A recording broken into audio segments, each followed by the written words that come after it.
शादी के पहले से ही विभा को कपड़े धोने का बड़ा शौक था। कभी नल के नीचे तो कभी तालाब के पास। अरे मेरी नीली वाली लुंगी नहीं दिख रही है। विभा की अम्मा, कहाँ रखी है लुंगी? अरे वो तो विभा ने परसों ही धोकर रखी थी आपकी अलमारी में, देखो वहीं होगी। वो ना मैंने आज धो दी, मुझे लगा कि गंदी हो गई होगी। अरे कैसे गंदी हो गई थी, उसे तो मैंने पहना भी नहीं। हे भगवान, इस लड़की के कपड़े धोने की आदत से परेशान हो गया हूँ मैं। जितना तो घर में राशन नहीं आता, उससे कहीं ज्यादा डिटर्जेंट पाउडर का खर्चा है।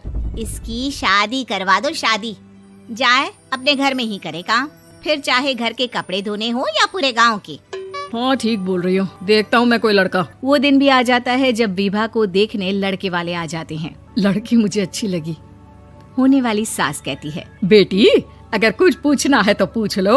वैसे तो हमारी लड़की बहुत ही शर्मीली है, जो बोल दो वो मान लेती है, इसे क्या पूछना होगा। अरे कैसी बात कर रही हो माँ, मुझे इन लोगों के घर रहना है, सवाल तो कई है। हाँ हाँ बेटा, पूछ लो ना, क्या पूछना है। आप लोगों के घर कपड़े कौन धोता है? सास का मुंह बन जाता है। देखो, अगर तुम ये कहना चाहती हो कि तुम्हें कपड़े धोने नहीं आते तो सुन लो, कपड़े मैं ही धोती हूँ, लेकिन तुम्हारे आ जाने के बाद मैं रुमाल तक नहीं धोऊंगी। अरे चुप रहना भाग्यवान, बहू बेचारी घर आई नहीं, उसे डराना शुरू कर दिया। वो क्या है ना बिटिया, अभी तक तो ये कल्लू की माँ ही धोती थी, लेकिन अब तुम्हारे पापा तो दहेज में वॉशिंग मशीन देंगे ही। तभी विभा की माँ बोल पड़ती है, सवाल भी पूछा तो क्या। वैसे भाई साहब, मशीन की तो फिर भी कपड़े धोने की कैपेसिटी होती है। मतलब जो बिटिया दे रहे हैं ना विभा, इसे कपड़े धोने का बहुत शौक है। ये आप लोगों के क्या, आस पड़ोस गांव मोहल्ले सबके कपड़े धो दे और उफ तक ना करे। बाहर देखा नहीं आपने कितने कपड़े सूख रहे हैं, सब हमारी बिटिया ने ही तो धोए हैं। बस भी करो ना माँ, शर्म आ रही इतनी तारीफ सुनकर।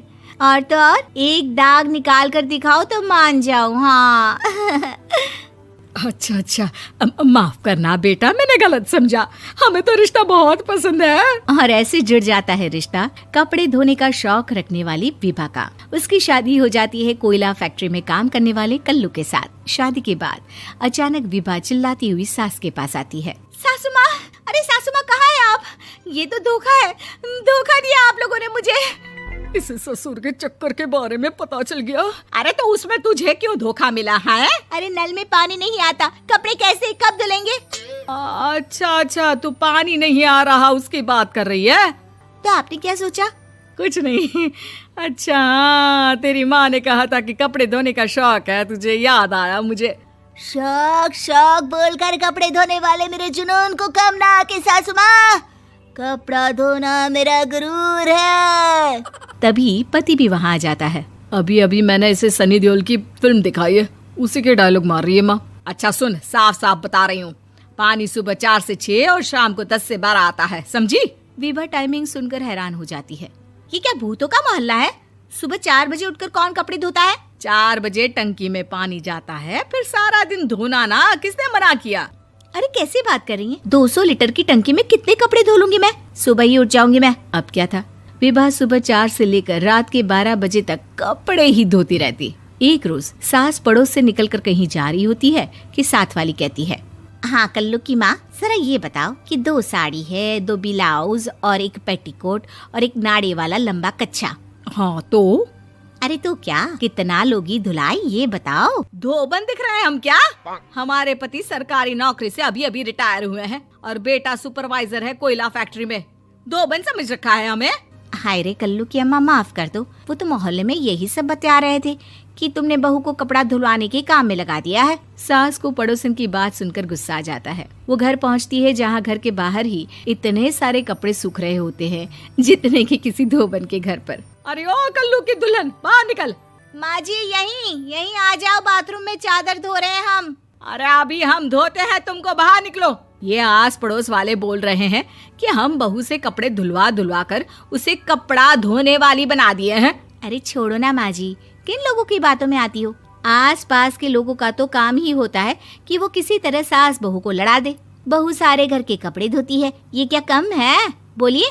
सास को भी लग जाता है कि वो बहू का ये सनकीपन नहीं छुड़वा सकती, इससे अच्छा है कि खुद ही चुप हो जाए।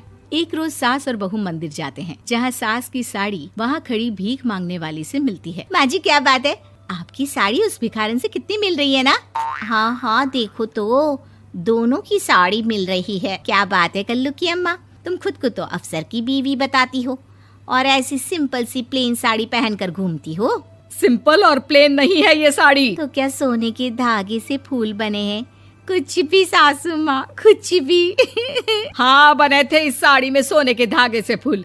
मेरे पति लेकर आए थे मद्रास से स्पेशली मेरे लिए 10,000 की। ताहे भाई साहब इस भिखारन के लिए भी सेम टू सेम साड़ी लेकर आए होंगे 10,000 की। सास उस वक्त तो कुछ नहीं कहती, लेकिन बहू के साथ घर आती है और अलमारी से एल्बम निकाल कर लाती है। ये साड़ी देख रही है, ये वही साड़ी है जिसे मैंने अभी पहना था। इस साड़ी में ये जो चमकदार फूल दिख रहे हैं ना, ये सोने के धागों से काढ़े गए हैं। लेकिन तू लोकल वॉशिंग मशीन ब्रश से घिस घिस कर सारे फूलों को निकाल कर साड़ी प्लेन कर दी। मुझे माफ कर दीजिए सासू माँ। और तो और, जब मैंने तुझे तेरी गलती के लिए कुछ नहीं कहा, लेकिन तूने तो सबके सामने मेरा मजाक ही बना दिया। क्यों? बहू को समझ में आ जाता है कि अब से उसका कपड़े धोना बंद।